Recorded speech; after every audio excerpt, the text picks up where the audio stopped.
My great fellow Americans, earlier today, on the eve of the Thanksgiving holiday, two members of the National Guard serving in Washington, D.C., were shot at point-blank range in a monstrous ambush-style attack just steps away from the White House.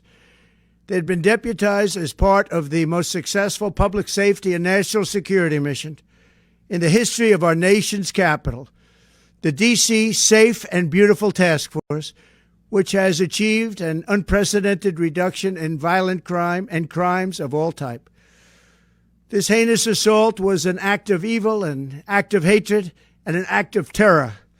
It was a crime against our entire nation. It was a crime against humanity. The hearts of all Americans tonight are with those two members of the West Virginia National Guard and their families. The love of our entire country is pouring out for them, and we are lifting them up in our prayers. As we are filled with anguish and grief for those who were shot, we're also filled with righteous anger and ferocious resolve.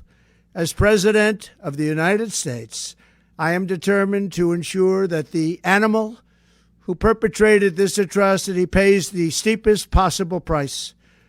I can report tonight that based on the best available information, the Department of Homeland Security is confident that the suspect in custody is a foreigner who entered our country from Afghanistan, a hellhole on earth.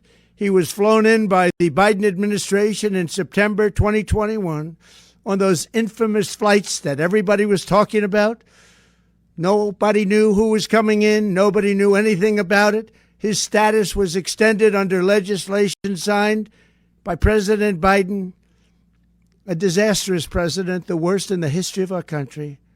This attack underscores the single greatest national security threat facing our nation. The last administration let in 20 million unknown and unvetted foreigners from all over the world, from places that you don't want to even know about. No country can tolerate such a risk to our very survival.